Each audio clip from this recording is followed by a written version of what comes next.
American Red Devils podcast. I'm John. I'm Alex. And we're bringing you the best Manchester United news from this side of the pond. Woo, sir. How we doing? Champions League nights down in Madrid. Estadio Wando Olimpicano, something like that, sir. But hey, I wanted to be in Madrid with the Ralph Rangnick's Red Army. I'll tell you what, they gave us 80 minutes not to cheer about. But that boy, Anthony Elanga, he's got magic in his boots. Something to play for in the return leg.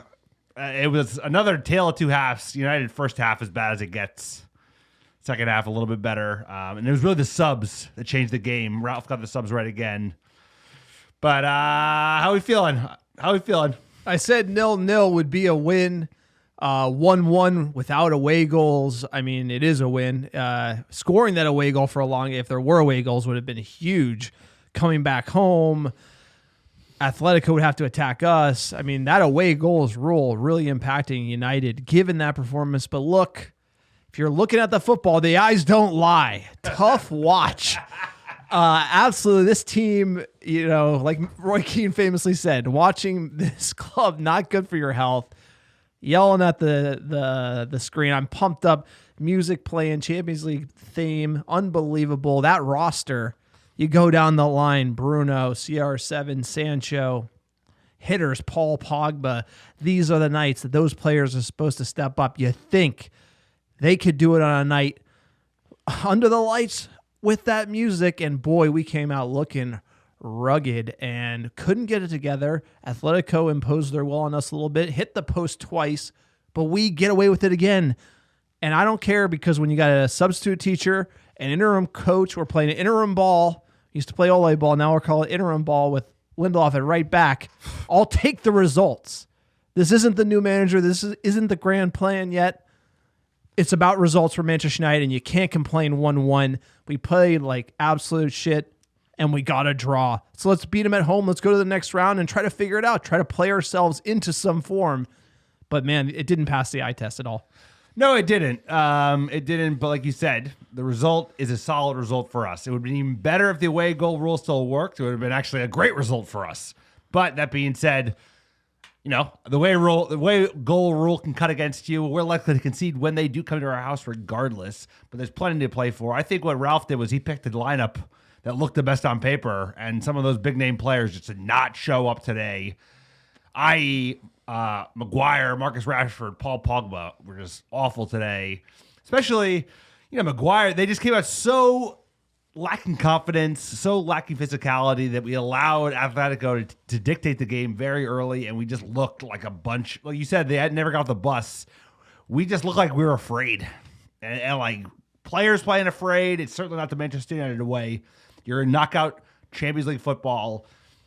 Some players showed it, like they're not used to the big leagues. And Atletico, they've been there before, and they look like it.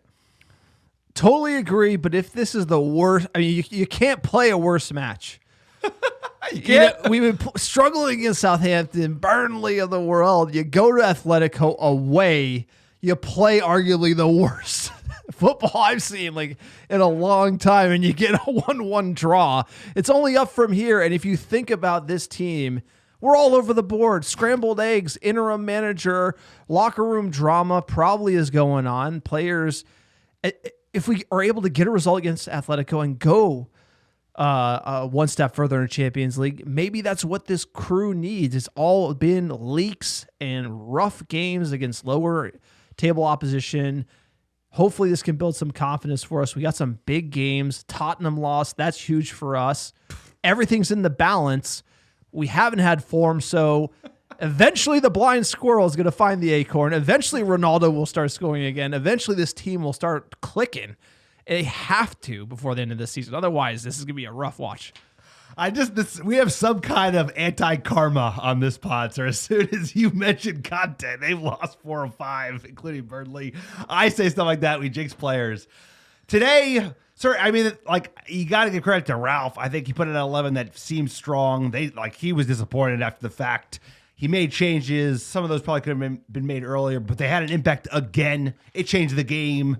Dude, he put defenders on, and it was a really from the jump right away, changing the fullbacks, that had an impact, bringing off players that were not doing much of anything. So I think he's learning it. Like, there's some big name players here who are just like ain't cutting it, and I'm going to need to lean on the Anthony Elongas of the world, the Matiches, the Tellises, even AWB, man. He came on and at least he was running and he was putting in some tackles. It's just like, who is willing to fight for this team, fight for the inches like we talked about the season opener, straight out of Any Given Sunday. This team needs to show some heart. We showed glimpses at the end, but dude, this is a winnable side. We can beat Atletico handily if we show up. And it's this team, I don't know who you're going to get. You have no idea who you're going to get. Jekyll and Hyde football. I think you know what you're going to get when you watch this team play football. That's the problem. We haven't seen the other side of us playing well. Obviously, you can beat a poor Leeds team 4-2 and concede 2 terrible goals within a minute. That's not like something to stand on at the end of the day. But, sir, we got a quick PSA for the podcast. If you like the American Red Devils, we are for fans by fans. Join our Discord channel. There is a invite pinned on our Twitter profile. You want to meet other American Red Devils. The thread was going off today. Match Day channel was absolute fire. It's a great small community. Please join it. We have around 400 members. Check out that invite on Twitter if you're looking to hang out with other Muppets. Get the hot banter for the match days as well. Also, check out our Patreon page. You can visit at www.patreon.com/American Red Devils. We don't have any private sponsorships on this podcast. Nobody's telling us what to do. We want to keep this strictly for fans, by fans. Big shout out to Randall Creel, who just signed up to become a Patreon member. You are the real MVP. We really appreciate your support. If you would like to become a Patreon member, like I said, check out our Patreon page. We give away pins, stickers, scarves, shirts, you name it. There's also some other benefits, coupons. You get a special Discord upgrade as well. Also, check out our blog, www.americareddevils.com. Great fan-generated blog content. Alex had a new post. Sir, tell them about what you posted about. Sir, the American Red Devils blog is fan-generated, including the number one Muppet that I know, which is me. And I just put out a little post about my man Ralph Rangnick and why he could be the perfect guy to clean up the mess, sir. But, hey, that's another story. Check out our blog, AmericanRedDevils.com. And another way to support the pod is 5-star reviews. 5-star reviews, whether it's on iTunes or Spotify, great way to support the pod. And we're giving out free merch, and I'm sending it globally, baby. I've been using 3 stamps to send all over the place. Send a 5-star review, a screenshot of wherever you wrote that review to AmericanRedDevils@gmail.com with your mailing address, and I will personally pick, pack, and ship some free ARD gear straight to your door. Great way to support the pod, sir. Join the Discord as well. The Muppets are outrageous, sir. We got music. Angels somewhere. Angel somewhere. Let's go.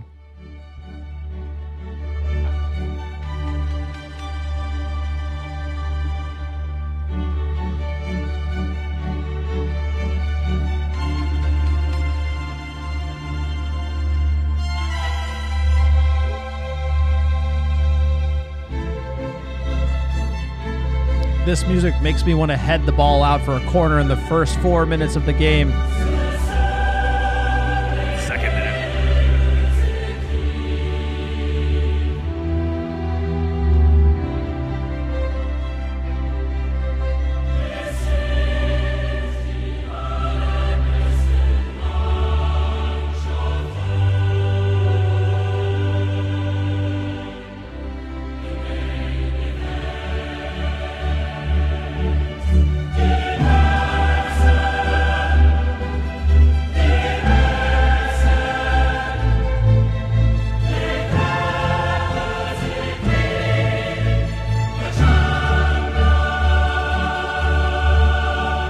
Sir, it's a special night. Atletico Madrid versus Manchester United. It would end 1-1 at the Estadio Wanda Metropolitano. The Reds were, drinking all the dark ales in Madrid, enjoying themselves, getting prepared for a match. The atmosphere was incredible. Doesn't get better than knockout stage football in the Champions League as a Manchester United fan. It doesn't. Great stadium, great city. I'm a big fan of Madrid. I studied abroad there. So when I saw the boys in Plaza Mayor getting after it, I was very, very jealous. They were in fine voice, but you know what? They left their hearts on the bus, sir, because the team just did not show up. And that Atletico crowd was up for it, as they should be. Nice stadium, must be said. I think it's been more money spent there in the last 10 years than we spent at Old Trafford. But we were pumped. I know the ARD community was pumped. I guess the players they were good. They were good. If this music doesn't make you want to go out there and bleed for that shirt, sir, I don't know what will. Let's listen to the rest of this theme here.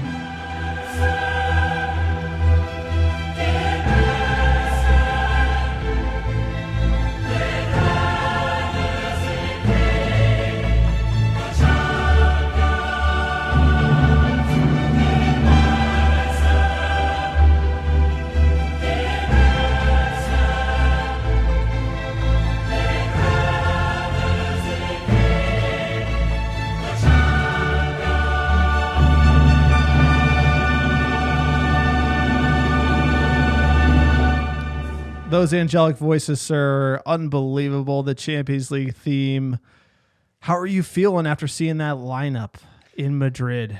Sir, that lineup, we got it. It's De Gea and net. And the big shocker was who else but Lindelof as your right back, Maguire, Varane, center back pairing. We had Shaw on the left. It was the two. And you said it. Pogba, Fred, two. That's the two on paper that's got to make it happen. Bruno Fernandez, and then a front three of Rashford, Ronaldo, and Jadon Sancho, sir. That's a pretty expensive 11. I mean, the whole, the Swede on the right as a right back, that's a little bit of a weird one. But otherwise, that is a very, very strong 11. You would think they'd be able to do the job, or at least get up for it. Look, I think Ralph picked the best team. You look at it on paper, he definitely got it right. I like the Lindelof at right back. A lot of times we get cut open. It's down that channel. Maybe Delo gets caught out. And then you have the back line like Varane having to come cover. Then you got Maguire out of position and obviously Shaw as well. I think the right side of our defense is usually where it all goes wrong. I like him getting Lindelof and plugging him in there. Interesting way to do it. The real way to do it is just to drop Maguire. Right. I really think the fact that Maguire is the captain, I think the big price tag, he doesn't want to drop him. But he was very droppable for this game. Very droppable. Lindelof, Varane with an AWB, much cleaner, in my opinion. Obviously, we'll get to how Maguire impacted the game here in a little bit. But that was really the only... I could see the rationale from the manager why he did it. I do think he got the team right. When I'm listening to that beautiful music, I'm seeing that shot as they go across this team. I'm like, let's fucking go. I'm standing up. I'm ready to rock. There's a few games where I have that full feeling where I'm like, I'm in it to win it today. This team, regardless of how they played, look at that 11. They should be running riot against Atletico Madrid. And then obviously kickoff starts and it's gone. Well, you would say is that Ralph put the team in a great position to win because that's a great 11 given the team. I think Lindelof even was a good choice as well. But that being said, dude, you got to be go out there and put together a performance. I think if we just showed up with a little conviction, first half would have went differently. But let's get into it. All right, Manchester United come out like they've never played in a Champions League knockout game before. It was shaky from the start. Second minute, like I mentioned here, definitely a tricky ball for Maguire to deal with, but there's a lot of ways he could have dealt with it, and instead he heads away an unnecessary corner. This is sort of like in youth soccer when the coach tells you, hey, if it's a little difficult, you can head the ball out of bounds. That's fine there, but when you're an 80 million pound center back, not under pressure, you don't unnecessarily concede a corner. And then De Gea kind of was upset about it.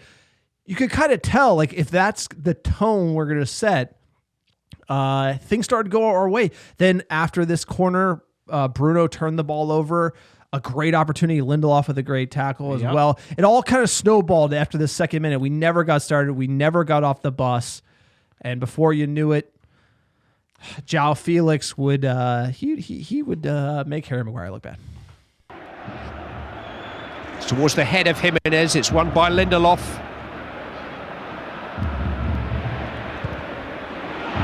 Oh, it's a really good chance and it's in! João Felix got the bounce off the inside of the post. Correa's testing cross, Manchester United static.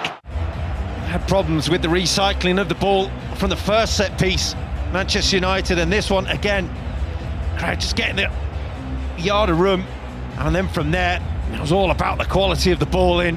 Had the pace on it, the accuracy on it, just to get out. Felix just attack it, asking to be headed, and dives. I mean, we use the term "beat like a dog," and A lot. João Felix bent his run in front of Harry and beat him to the ball, scores the goal. Again, this is why you put Lindelof in with Varane. I think he probably does better there. This is the issues with starting Harry Maguire, conceding the corner, and then this opportunity shortly after. Bad start for Harry. And again, when you're looking at your captain being the liability, he's pretty much undroppable. It's kind of difficult. It's some of the issues that were inherited by the manager. And when you come out in the second minute and he's got to start the guy, 80 million pounds, sir, Varane maybe can start once a week, if that. Dude, heads the ball out, yells at his goalkeeper, who has played at the team longer, won a shit ton more than he has. It does set a certain tone, sir. And he can't be getting beat to the ball like that. Fred should do better, to be fair. He gets beat very badly. You're going to use the analogy like a dog. He was also beat like a dog. But, come on, man, 80 million, and it's like he's beat like that. For the record, time. we both have dogs. We love dogs. I love dogs. It's Big dog fan. It's a term. It's a term. Beat like like we're mean people that would beat a dog, which you don't do. But like I said, that was not good, and we didn't get much better, sir. We didn't get much better. No, but you know what I said to you shortly after this? Obviously, this goes in. We're all upset. We're pissed off. What a horrible, the horrible start again, and then a horrible goal that could have been prevented. But I said, look, this type of team is so schizophrenic. We could literally equalize here like that, because you look at the talent we have up top. It doesn't take much for us to score. So I always kind of felt, if we didn't let Atletico just come wave after wave, I felt like Brighton had us under more consistent pressure than Atletico. Atletico was just so organized defensively. We couldn't get anything going, but they weren't able to generate too much of an attack. And that was the theme of the first half. 21st minute, United look exposed, but Sancho does well to track back. Nothing from United. Nothing was open. Pogba giving the ball away. Fred with bad touches giving the ball away. We couldn't get anything started. Atletico were frustrating us all over the pitch. 25th minute, Maguire. Sorry, you give him this Maguire one. with a hospital pass to Fred, sir. I don't know if you remember this. He literally just passed around to Fred. Fred got smoked. Horrible touch. And actually, probably he got the ball, and I think the ref saved us on this one. But this was another Maguire just not playing with any confidence, playing like a player that's still playing less like Leicester in the Europa League. I don't know, but that was just bad. Very frustrating because you had basically it's like our back line had a lot of the ball. Maguire, Lindelof, Varane, then back, then sideways Shaw, passing, then back, then to Pogba, then back. Nobody turning. Also, the tempo so slow.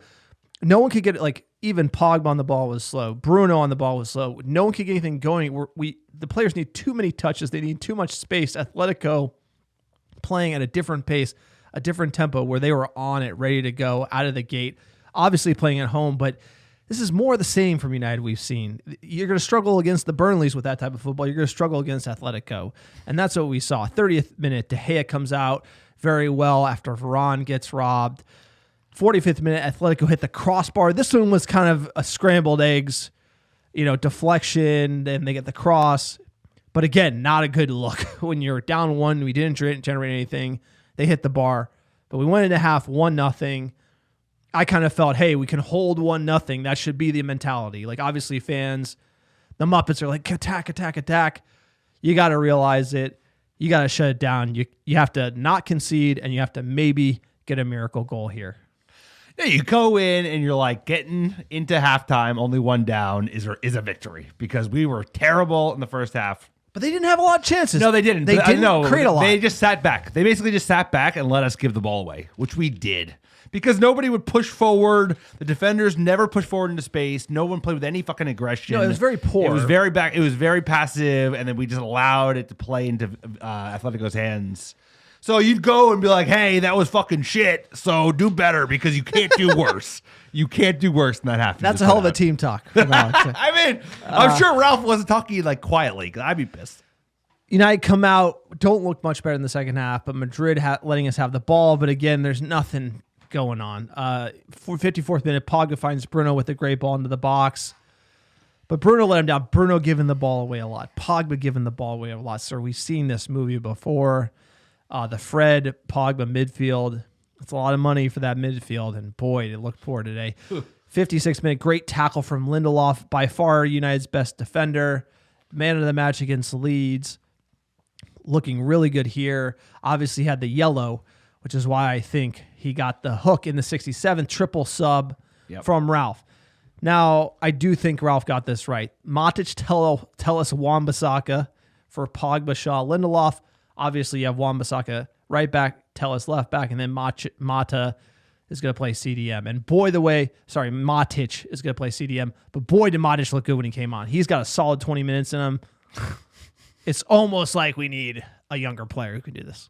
I mean, these were great subs. Great subs because Shaw and Lindelof were both on a yellow. The game was getting chippy as F. It was really popping off at this point, and those two could have, especially Shaw, he could have easily got sent off of this game. So bringing on Tellus and Wan-Bissaka especially, and Pogba was non-existent. He played very poorly in this game. But Matic, it's like, Jesus Christ, do we need a CDM? Because he was so valuable. He came on and he was like a player. I mean, obviously other than Alanga, but he was cutting through those passes. He broke up the line. He made so many like last minute either breakups in the middle of the pitch or like tactical fouls. He was on it. He actually made like 6 tactical fouls in the last 20 minutes. So Matic, sorry, I wish he could play a full 90. Well, the problem is we were talking about during the game why Matic looks so good is because our center backs are so shit. And it's like, but the problem is you play shit center backs. I mean, like, fine, out of form center backs will be kind to Maguire. Then we have out of form Fred and out of form Paul not playing defense Pogba. And then those two in front of our defense is tough. So this is why we're dying for a CDM, or you could have 2 world-class center backs. I do think Lindelof, Varane, those are the starting center backs. Those are our 2 best players. I think they'd be a lot more comfortable at the back. And I think it could have changed the game for United. You have to recognize when a player is out of form. Maguire's out of form. You need to bench him and then bring him in. Rooney needed to be benched. No one's above benching. That's right. I'm not saying some might say he's never going to be good for United. I don't think so. I think that when a player's out of form, you gotta sit him. 76th minute, the big sub. Talk about out of form, Rashford. He was horrid game. Awful. Awful. But this is, we're 1-1. We're going to get to it, but it's like a long gone for Rashford. What a goal. What a goal, sir. Beauty. Bruno Fernandez. When he's found a way through, and Alanga, who's just come on, has equalised. That might just be his first kick of the ball. 19 years of age, Anthony Alanga makes an immediate quality. First from Fred, and then from Bruno Fernandez. Can he find the through balls when he struggles so much this evening? That is an unbelievable finish. I mean, you could say Oblak's out of position, but unbelievable finish from that angle from Alanga. He rescued United, rescues the result. A horrid night away. Bad performances all over the pitch, but what a brilliant finish from that youngster. A bright spot this season. You love to see it. And oh, by the way, Jesse Lingard, he'll get some football here as well. He comes on 82nd minute. And 87th minute, this is heart attack. Griezmann off the hop, hits the bar. An absurdly silky effort from the Frenchman. This could have been it. I mean, this is stupid, this finish from Griezmann. Yeah, but I didn't get a chance to comment on Alanga's goal. That's what we have in the locker. So when they actually play with some conviction, break up play, nice from Fred getting the ball out to Bruno, and you must give him credit. He gave the ball away a lot this game, but that's a perfect pass. And Alanga does very well with the ball, right? Shrugging off the defender and his positioning. Sir, Dude, Ralph talks about him in the presser. I'm looking forward to that because some players just showing like, goddamn, go out there and play like a United player. Just give it, just go for it. And it's just good to see. That Griezmann one, though, whoo, he's a player. For some reason, the players who are not tweeting about rumors in the press are playing well.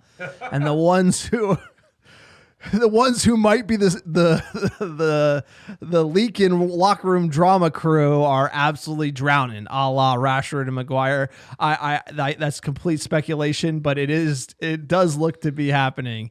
And Alonga couldn't. I bet you he doesn't read the tabloids, son. He's worried about trying to earn his place in this historic franchise, historic club that Manchester United is. He gets it. We need more players that get it. 94th minute, Ronaldo with a chance for a tap-in winner, but he was on the ground looking for a foul. So 1-1, great result, rough performance, only can go up from here.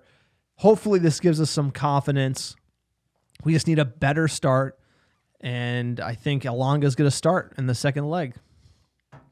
I think he should start at the weekend, sir. We got Watford, Radio Watford, one of our favorite clubs in the EPL. I don't know if they're going to be in the EPL next year.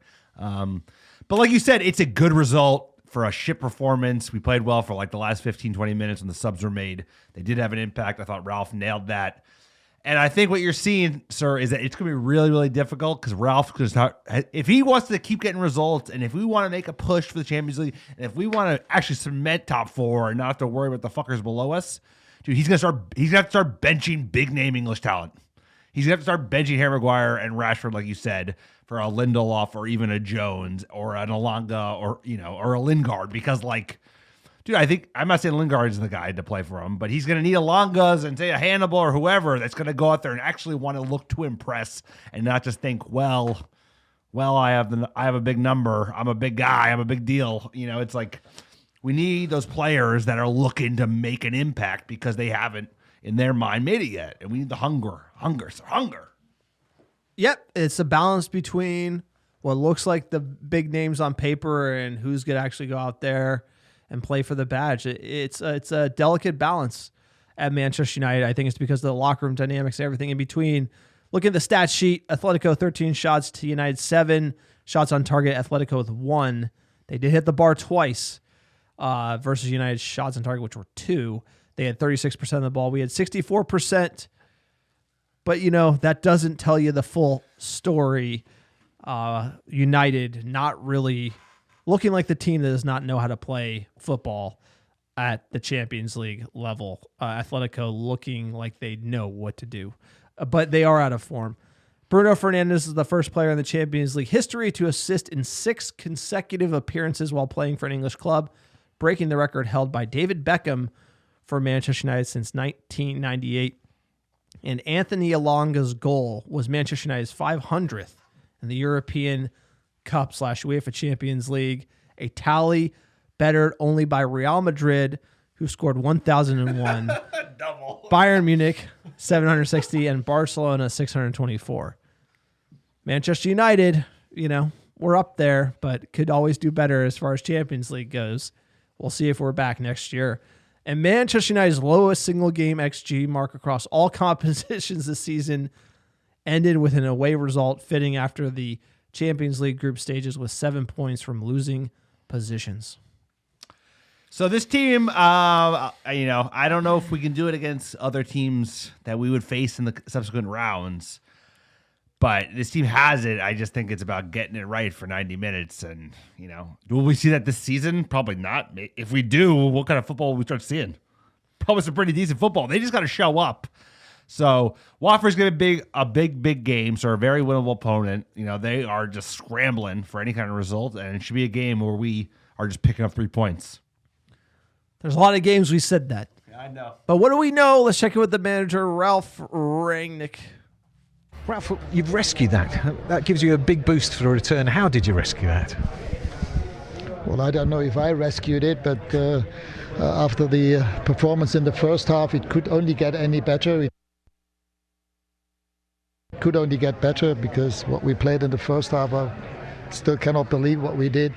We played without conviction, without all the necessary aggression against the ball.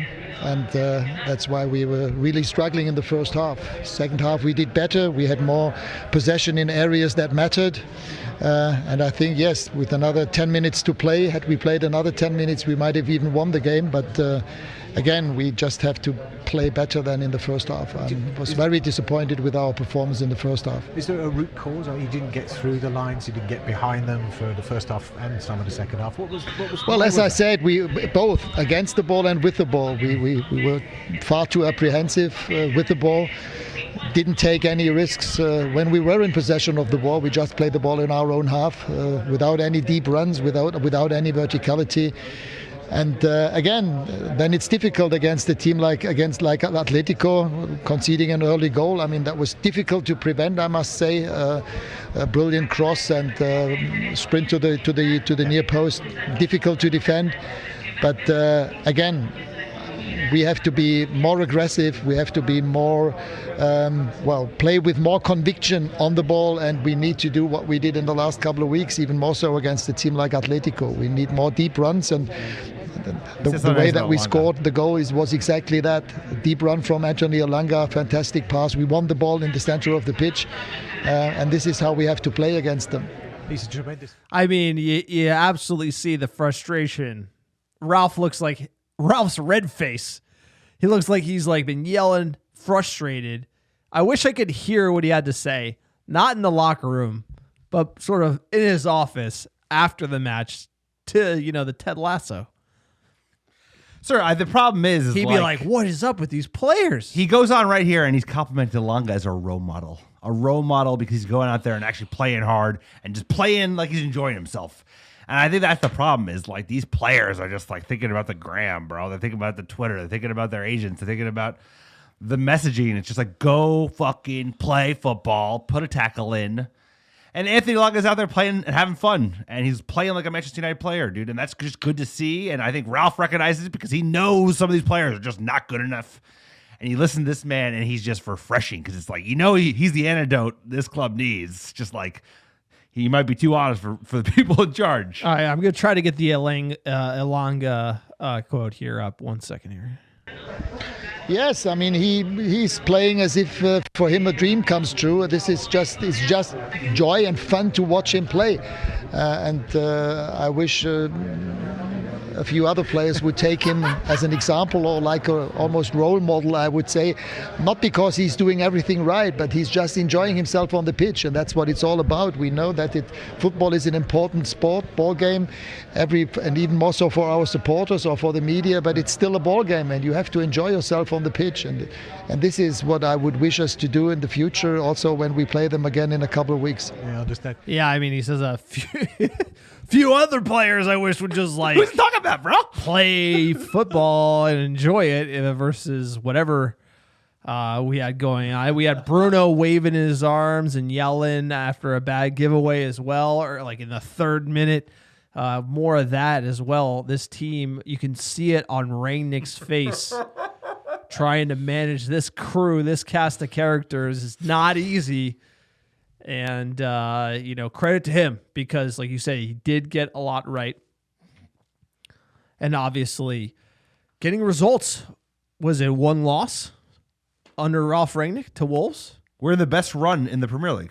We're on a 7-game unbeaten run. Best. He's only lost 1 game to Wolves, and Wolves by the way, are in great form. They've only lost 1. No, I know. So shit football, good results. Good football, shit. I don't know this team. It's not good for your health. But let's check in with the table. Tottenham bottlers. Let's look at the bottle factory. They're bottling Harry Kane. We're gonna sign 100 million, bro. 100 million him for. Okay, so they beat City. They lose. Big loss for them. Let's check in with top 4 going into the next match here. 24 games, 39 points for Tottenham. 24 games, 40 for Wolves, 23-42 for Arsenal, 26-42 for West Ham, 26-46 for United. So obviously Arsenal, they win the 3 games in hand. They're looking at 51, so we're 5 behind them. Tottenham, they're bottling, but again, if they win the 2 in hand, they're now 1 behind us with 45. So that was a huge loss. Obviously, Tottenham and Arsenal, they're in the mix. It's good to be close, so we kind of say, okay, the European night, put it behind us, focus on the next leg. We got Watford, a winnable game. Surely the lads are going to turn up. 19th place, sir. Watford are in a relegation battle, so they're going to have something to fight for. They're not quite dead yet. They do have fight left in them. They're only 4 points from the drop, so this is a big game. And if I remember correctly, they beat the absolute living crap out of us outside of London in Watford earlier this year, 4-1 if I remember correctly. That was a rough one. They beat us this year. Sir, go down. You don't remember that? Radio Watford smoked us. Oh my November God. 20th, which was That was probably after Ole was still around, bro. That was after I went and watched us get smoked by Liverpool. That was the game. He got fired after that Right, game. Yes, exactly. that was the game when they said no more. Sorry, I forgot that whole phase. I forgot it got to Watford 4-1. Yeah, so this is a big game. I remember City passing us around off the park. I remember losing to the Scouse Bastards, but I must have just forgotten the Watford 4-1. That's a good thing. But there's a next match, big stakes. Table stakes for Manchester United versus Watford. We got to be getting these 3 points against these relegation-bound sides. It's a must. Coming into this game, lifetime versus Watford, 24 we've won, drawn 5, we've lost 7. We're going to be playing at Old Trafford, sir. Lads are going to come out swinging just like they did against Atletico Madrid. It's on the 26th. It's this Saturday. Apologies, I didn't include the time. 7 a.m. Pacific, 10 a.m. Eastern. Pretty hospitable after some of these early games. I enjoy 7 a.m. is nice. the 4:30s. That was a spicy. That was a draw, right? Yes. You draw at 4:30 in the morning. We do a podcast. We're delirious and we're pretty upset. First time we played Watford, January 28th, 1950. We beat them 1-0 in the FA Cup. Coming into this last 5, we've won 3, lost 2. Like you just reminded me, we got smoked 4-1 against Watford. And then Ole got the sack. Coming into this game, Manchester United have never lost a home game against Watford. We've won 11, drawn 2. No side have they faced more at home in their league history without suffering defeat. We've also done it against Hull. We have undefeated against Hull. Watford are looking to complete their first ever league double over Manchester United. They've won 2 of their last 3 against the Red Devils in the league, having won just 1 of the previous 15 before this.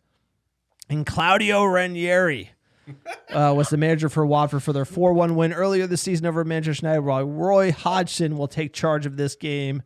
Should the Hornets win, they'll be the first team to complete a league double over Manchester United with a different manager in charge for each game since Bolton Wanderers in 1950-51. Sir, the great stats here. I love these stats. Little history on Watford. The club recognizes its foundation as 1881, aligned with that of Watford Rovers, and was established as Watford Football Club in 1898. It's pretty close to London. The team played at several grounds in their early history, including what's now the West Herts Sports Club before moving to Vicarage Road in 1922. They have a great stadium. Yes. Great burgers near Watford. Great dark ales up there. We really enjoyed that game. Oh, we did. It was a great stadium. I think we had a little bit of a ticket snafu, even though I think we bought them as legit as it comes. But I remember, nice stadium. I think my ticket wouldn't scan the turnstile, but I was like 7 or 8 ales deep, so it could have been a user error. But yeah, that was a good one. Graham Taylor's tenure as a manager at the club between 1977 and 1987 saw Watford rise from the 4th tier to the 1st. Team finished in second in the 1st division in 82-83, competed in the UEFA Cup in 83-84, and reached the 1984 FA Cup final, but they did not win it. So Watford have kind of been a yo-yoing, and looks like they might go down again. Which Radio Watford, yo-yo club. See ya. Back to the championship. It's tough. They got Roy Hodgson. He knows how to play the hoofball FC. They're fighting for their lives. They're going to come out to fight. If I tell you what, if we show up like we showed up in the first half today, they could put us under trouble. They play the 4-3-3. Ben Foster, you know him. He's the goalkeeper. Great YouTube channel if you haven't seen it. Cleverly. Remember him. You remember him? Title winner. They got Sarr, Sissoko, They're dangerous. There's no easy game in the Premier League. That's why it's the best league in the world. Look in the physio room. McTominay, he's ill. Cavani. He's good. He's like, I'm good, bro. Mate. Sorry, he's having a good time. Some say he might be cursed. Yeah, sir, I think some say we might be cursed. Given those injuries, what is your lineup? De Gea and net. I got Delo, Varane, Lindelof, Telles. Sit down, English left side. Matic, Pogba, Bruno, Sancho, Elanga, Ronaldo. Rashford needs a bench. And Maguire needs a bench. And Luke Shaw probably needs a bench. Some impossible burgers. What do you got, sir?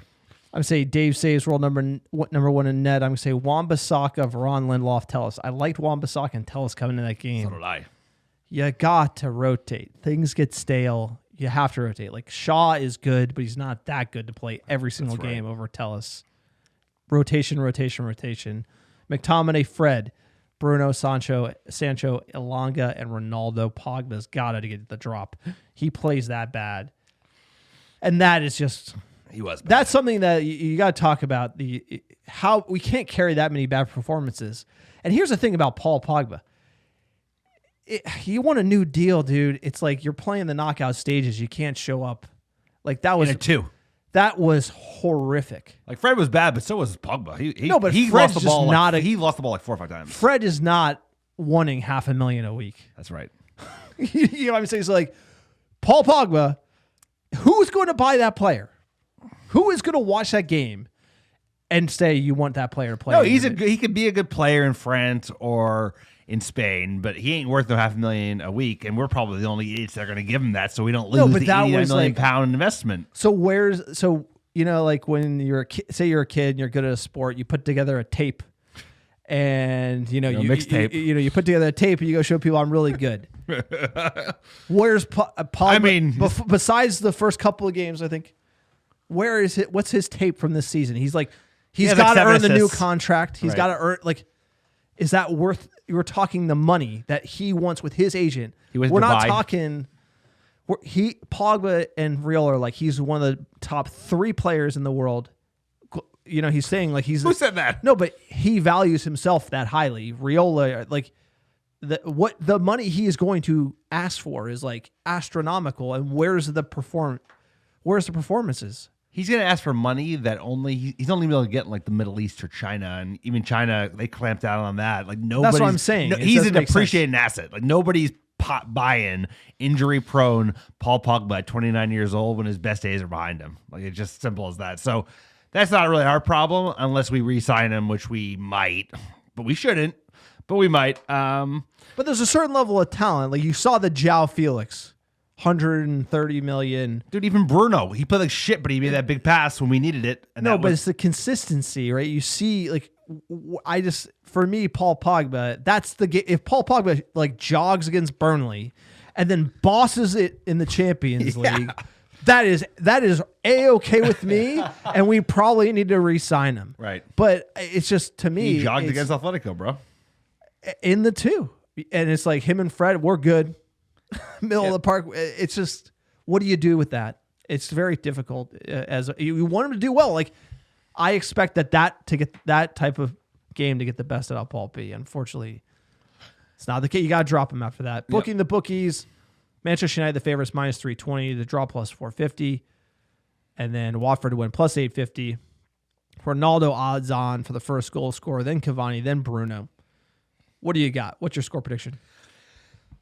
It should be easy, but it never is. This damn team 3-1. We fight back because, like, we open like we've been opening. What do you got? I'm gonna go 2-1. Maybe late winner. Hey, they're not good for your health. That's all I gotta say. Let's get into it, sir. United in the news. United in the news. Alex has scoured all the rags to bring you the top articles about Manchester United this week. First one here from the Daily Mail. Rangnick bollocked Manchester United players who used injuries to get out of tough away games under Ole Gunnar Solskjaer's soft rules, which led to stars complaining about new boss. Shouts too much. Shouts too much, sir. You know who used to shout a Tell lot? me about this, Alex. You read the full article here. I get the gist. I knew that it was like whatever Ole, when you saw him at the presser, like he looked like a ghost before he was sacked. You knew he knew that he was giving the players. They were getting away with murder. They were doing whatever they wanted, and they weren't even showing up for him. And then they were blaming him in the press. That's how low this crew went. Is that he gave them all the power, trusted them 100%, protected them in the press. At the end of the day, they didn't show up on game day, and then they blamed it all on him. And what they do? And what did they do to the guy who is called the godfather of modern German football? They called him a moron who brought in schmucks from Jersey that like didn't know anything, that were Ted Lasso equivalents. If you watch Ted Lasso, he's actually a fucking schmuck. Like this guy actually, Armas is like has more assistant experience than our past assistant managers, and that's not the point. The point is these players aren't big time players, bro. No, but because they did it for Ole. No, the point is like they were basically running the roost.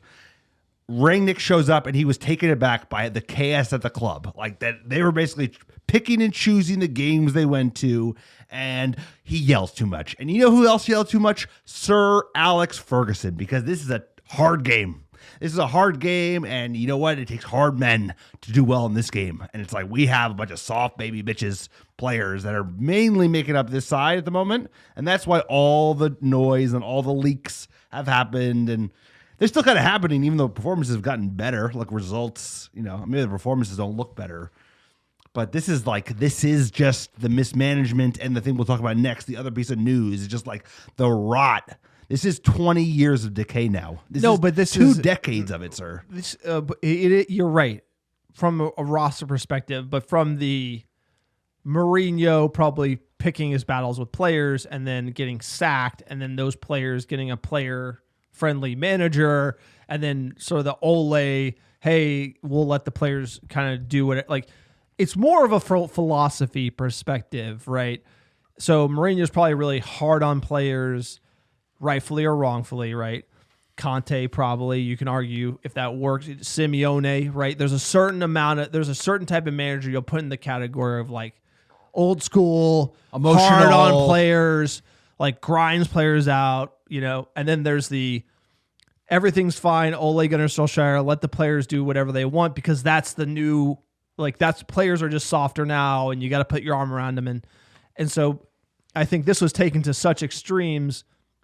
The Independent reported that it was an open secret that players with minor injury issues would miss away games they didn't fancy, and so this is all sort of coming out when you think to the Martial, Lingard situations, and Rangnick coming out and saying the opposite of what they said, and it was probably this sort of system where players would kind of get away with sort of saying, oh, I got an injury, and just saying, oh, we're not going to play. And then Rangnick's like, it's not your decision. It's my decision if you play. Right. Right. And so it's more of that sort of player power struggle with the manager. And then that's what ruffled feathers. And that's kind of the dynamic. So if you can imagine Rangnick goes into a locker room, he's used to a certain level of control and respect. He gets the dream job going to United. He's super pumped. He goes in there and it's absolutely like, the substitute teacher, the players are running roost, and he's got to sort it out. And that's what it has been more about than the football. It seems more like Rangnick is trying to like say the right things in the press, pick his battles with certain players, set things straight than he is worried about gegenpress. It seems more like he's trying to get this because locker room back together in some way. He's gotten thrown into a fucking mess because the number one tenet that Sir Alex Ferguson spoke about, that he talked about, that he preached about, is that no player can ever be bigger than the club, full stop, ever. He fucking... Or the manager. Yeah, but it was a manager the sovereign, bro, the sovereign. It's like the club manager. Yeah, because the figurehead that basically caretaker of the club was for Sir Alex, and then it was Ed Woodward. And basically is like they're in charge ultimately about the oversight of the club, and they're bigger than any player. And what happened is Jose was like, yo, you got to sell Paul Pogba because he ain't worth it. And they chose a player to be bigger than the manager. And ever since then, it's been buck wild, bro. Since. And Rangnick shows up and he's like, you guys are not bigger than the club or the manager who's in charge of leading the club. But Manchester United in the past always backed Sir Alex, and they sold Beckham. They sold Rude. They sold. We had the director of football, so it's like my point is they always sided with the manager, and I felt like if the club sided with Mourinho, that would have sent the message to the locker room that no player is bigger than the club. Right. But the message they sent to the locker room is the players are bigger than the club, and then you bring in Ole, and that kind of hit a certain point of unhealthiness, which you saw, like we talked about. Ole gave them all these freedoms. They abused them. They didn't perform well. And then when push came to shove, they were the one who blamed him. Yeah. But that's what like a child would do. And that's what these players really are. They're spoiled children. And so you got to have some semblance. And I do think Rangnick has called it straight. When he says those things about Jesse, he said the thing in the first half in the presser, a horrible first half. He looked shocked how bad it was. He did. And he'll tell them and be like, we need more from Ralph Rangnick. I hope he isn't a consultant because I hope he like literally does an interview about like how effed this whole thing was. It will all come out because he'll get pushed out, bro. He'll get muscled out. They're not going to want to listen to what he has to say. He'd be the perfect guy to be your DOF or what technical director or whatever. The guy in charge, the guy fucking in charge of football, and he won't be because he's got too much to say that's going to go antithetical to how they want to run the club, which is about like marketing and like tweets and like they'll re-sign Paul Pogba because he's got 50 million Instagram followers instead of being like, we need hardworking midfielders who are signing their second contract. Do they think about like social media impressions? They talk about it in fucking earnings calls, sir. It's madness. So we're in trouble because as long as the Glazers own us, they care about monetary means, control, cash, dividends first and foremost. They don't give a fuck. Walk me through this Fred interview. Here. Well, this speaks to what he said. He's like, look at the quote, sir. He said, I know it's in football, it's important to get good results as soon as possible, but it's also important to have a long-term plan. And this is what we're talking about.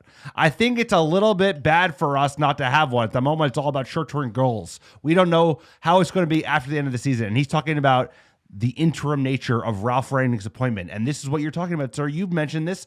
He's a substitute teacher. No one's going to listen to a substitute teacher. We didn't when we grew up.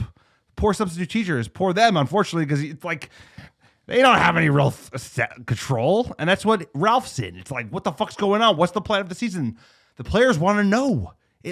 Like by making him an interim, he has less power. He has less influence. And so the players are recognizing it, right? Because Fred is just Pastor Fred. He's just calling like he sees it, bro. And he's right. No, and in any other sport, an interim manager can kind of work, but in if you follow like football, soccer, right? We say Ted Lasso style here. The manager's so critical to the 11 that's picked because he plays in different styles and has favorites and doesn't have favorites, and the players want to know who that manager is going to be so they can understand where they stand, so they can see if they should be leaving in the summer, etc. And with United delaying that decision is kind of kicking the can. So actually they're sort of messing with the players' careers, right? So Fred doesn't know if he wants to stay at United because he doesn't know if the next manager rates him, and everything's kind of up in the air. And so, yes, they're playing for Champions League football now, but then potentially they're going to get a manager who has a different way of playing.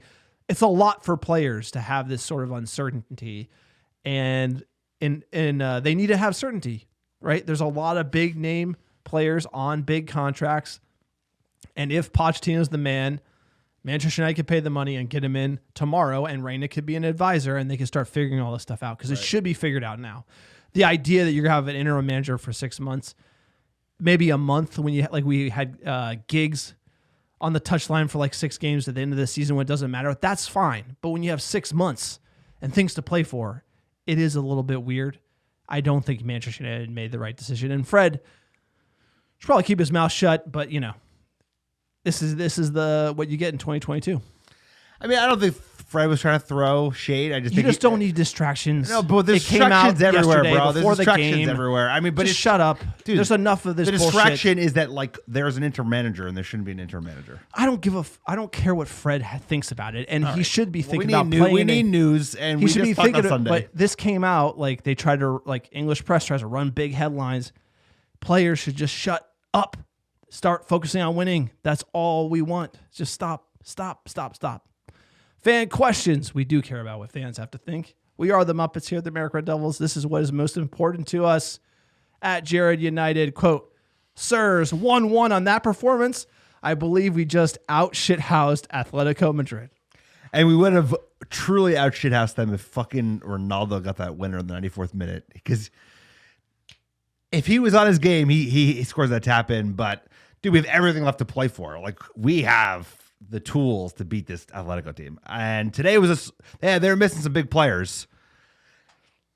So we need to show up. We're not going to win nothing if we don't show up. I totally agree. Alex hates La Liga teams. You were so upset. It was just so frustrating to play. There was 19 fouls from them. There were 16 fouls from us. It just, the game slows down to kind of a nauseum. Like, Yeah, but City play that way. You know, I was just saying. but they like, don't even the get away modern with it to game the same is like- degree. And they play 10 less minutes of football on average in La Liga than most other leagues because of all the stopping. That is a thing. Like, No, but that's- viewership of La Liga is Champion- record low because the game. European football is like when you play in the Champions League, it's different. Villarreal, bro. I argue that England's gotten too soft. For my Yes. England's gone the way of the La Ligas. Yeah. We're going to La Liga. La Liga ain't coming to us. So it seems like we're getting softer in England. I think England should be, the ref should let things play a little more. I think they started the season well on that and they kind of changed it up. But, you know, I know you don't like the shithousery, but we did out. It's effective, though. I think that's why I don't like it. It's not like, I don't like them. It's just like, it's so effective that it's annoying and you just, you know, you get pissed. It's like, it's frustrating for a reason. At Ty Kircher, honestly, I'll take a 1-1. Miss that away goal rule, though. Going to have to be much better at home to get through. Be ready for more nervy minutes over the next 90. We never do it easy. I do agree. We have a chance to beat them, but man, Atletico did look good other than the scoring side of things. You know, they look to have us beat. If they can sort that out, it could be ugly because we need to be able to show up. I mean, we have Radio Watford. Can we show up against Radio Watford? I need to see the team show up before I can believe that they will. At Grifter10, quote, "How does Rashford keep getting starts over Alonga?" I don't know. He should be starting on Saturday. I don't think he will be. This goes back to the It's like why they don't drop Maguire, bro. It's like because they're not expected to because, I don't know, they start for England. Even though Rashford does not start for England and won't be starting for England at the World Cup. The Rashford fall off is unbelievable. We remember last season playing him and he's injured, and even though he's injured, he played for England at the Euros and then didn't even play, and he delayed his back surgery and sort of kicked that can, and then finally gets healthy, he comes back, and he just looks like Awful. He took the ball and ran into 5 Atletico defenders at one point. He's hero balling it. He just needs to play one-touch football. I don't know. That's a sad one. I needs a don't bench, think though. he's dead. No. I just think probably for Rashford, this strikes me as a young player. You have a lot going on. Hell of a last season. You think of the Euros, missing the penalty, surgery, and probably other things going on in his life. And it seems to me like a write-off season for Marcus, right? And so you hope he comes back strong. Next season, he did have score a goal. Scored a goal. Next manager too. matters. That'll also be in context. I'm not of that. writing off Rashford. I think he's a good lad. Keep him around the squad. I just think this season probably a lot going on for him, and he probably just needs to get to the next year. At Tweet Sauce 13, ultimately a good day, going home with a good chance to advance, and the Spurs loss is huge. So yeah, I mean the game didn't pass the eye test, but a great day for United. Coming back 1-1 is huge, and then Spurs losing is arguably even bigger because Champions League football next season is more important than our Champions League results this season. It's true. Because at the end of the day, player recruitment, Ronaldo staying, everything is dependent upon Champions League football. And obviously you can win the Champions League and get it, which is obviously what I predicted. But some might argue beating Watford and betting on Tottenham and Arsenal to bottle it It's easier. is probably easier. Because you know Arsenal's going to blow it. Like, they ain't winning those 3 games in hand, bro. They ain't picking up 9 points. I know, but we need to pick up 9 I know. points. And We need to we beat play Watford. We shitty have and, to beat Watford. Dude, I pull up our fixtures here just for a second. They get rough, bro. They get rough. You're telling me after Watford. I mean, the pacing helps. They are like a week apart until we play Atletico again. But take them through it, sir. There's never a dull day. Being like when you're getting to March as a Manchester United fan, spicy month. At least this team might tragically let us down at the end of the season. We might miss out on top 4. We might be Hans and Franz. Hans and Franz group stage for life. That's how they get us. Hans and Franz, when you play in the theme in the group stage in August, like 6 games. I think banging the games Hans and Franz on the pod because, Thursday night pods. Yeah, like a lot of Thursday night pods. That's where we're headed. Like 6 of them, and then we're gonna make it through. But this is gonna be a hell of a ride. Watford Saturday, February 26th. Then you got the Derby, baby. Let's go. Sunday. March 6th. Then Tottenham, big game, must win. 9:30. March 12th. Let's go. And then after 12th, we come back. This week is make or break. March 12th, Tottenham. March 15th, Atletico back at home. The Scouse Bastards away March 20th. Then you have Leicester City April 2nd, and then you got Everton April 9th, hopefully putting the nail in that coffin. He goes on a run, bro. They give him the job. I just know how these dumb idiots at this club work. Then you got Norwich, Arsenal, huge. Brentford, Brighton, Chelsea, we will be going to that game. And then Crystal Palace to finish it off. Selhurst Park, baby. That's a big game. That is huge. Game. That is huge. So it's going to be... It's going to be painful every game. Every game is going to be like... we show up week in, week out, maybe twice a week sometimes. This team is...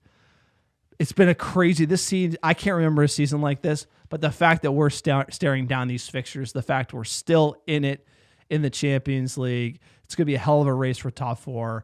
It's never going to be dull. I wish the football looked better, but sir, you know what? It's going to be a crazy ride. And I just hope in my bones that the best is yet to come from this squad because God damn it, we've been watching absolute horrid performances from this team. It has to get better. I trust in Ralph. He's making good subs, pragmatic. He has good analysis. I trust him that over time, he'll get the right players in the right positions and get us playing better over time. It has to improve. Can we get worse? Yeah. Speaking from the guy who went to the Liverpool game earlier this year. 5-0, bro. That was worse. They were a better team, right? And they never got out of second gear that game, sir. I love how you were talking about today. You're like, going in person is worse. Well, you were pissed. And... Sir, you watch it on TV. It's one thing. You were there. You're like, you cannot imagine how much worse it is in person. I didn't know how much worse it was in person because that Palace game where they came back, they played really bad in that game. Until they just kind of cobbled it together and they just made it happen.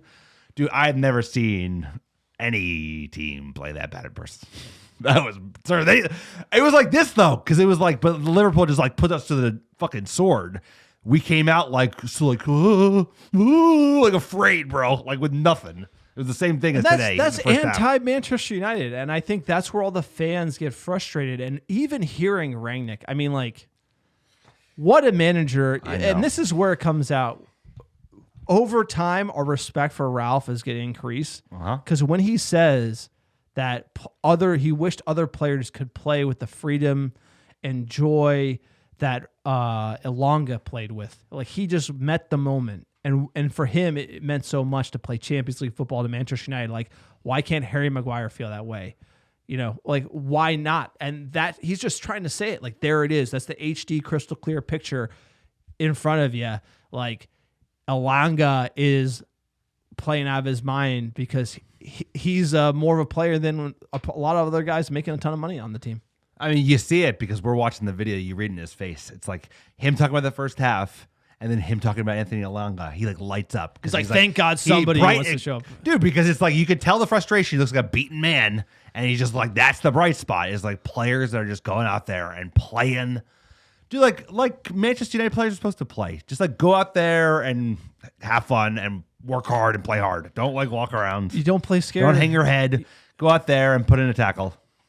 Like I told you when we signed David De Gea from Atletico Madrid however many years ago, It's almost more than 10. 2010, Atletico's nothing. And you would think that we would be going to Atletico like 12 years later playing scared. You would have thought It's a lot of things. unbelievable. You would have thought a lot of things would have gone differently in the next 10 years. Yep. So let's hope for another 2009, dude, 2009, that's like we peaked, bro. And then they sold Ronaldo, sold Tevez, and bought Overton and Michael Owen. That was it, bro. It's going to be, I'm still, as a fan, like 30 years. very excited for the end of the season. Like, we got a lot of great matches, lots to play for. A lot of blood pressure medicine between Can only here and get now. better from here. You heard Can't it get here. worse. Can't get worse. Can always get worse. On Can to always get worse. Watford. If you like the America Devils, we are for fans, by fans. Support the podcast. Check us out on Patreon, www.patreon.com. Check out our website, www.americadevils.com. Write a review wherever you listen. It helps us get found organically.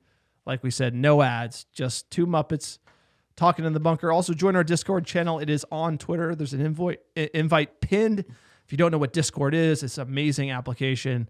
We can chat with fans worldwide about the club we love, Manchester United. I'm excited for the end of the season, sir. Give us our top downloads last 7 days here. Let's hope we got some interesting cities that you don't mispronounce on this list. I see a lot of red, white, and blue, which is good luck for me. Number one, how you doing? Sanford, I still bottled it. Sanford, Florida. Houston, Texas. Brooklyn, New York. Ponte Vedra Beach, Florida. Seattle, Washington. Henderson, Nevada. Cerritos, California. Mamaroneck, New York. So I don't know where that is. Ho Chi Minh City, I know where that is. Vietnam, and last but not least, Tampa, Florida. We also got some Wembley, UK on the board at 11. Appreciate all the American Red Devils listening week in, week out. We could not do it without you, sir. Like you said, I am excited for the remainder of the season. A lot to play for. I want to see Hannibal, by the way. I want to see Cornrows, more baby. Let's go. rotation. I want to see youngsters coming up in this side. I think Rangnick, he's conservative, but I think we're going in the right direction. You got to trust in him. Let's hope the board listen to him. But it's all about Anthony Along and this amazing finisher. He's got his own song. Rhythm is a dancer. We're going to end with this one. We'll see you at the weekend. Radio Watford, here we go. Rhythm is a dancer. Anthony Along. You can stop and make people. Take the Scandinavia. Each United Savior. Surely goes from everywhere.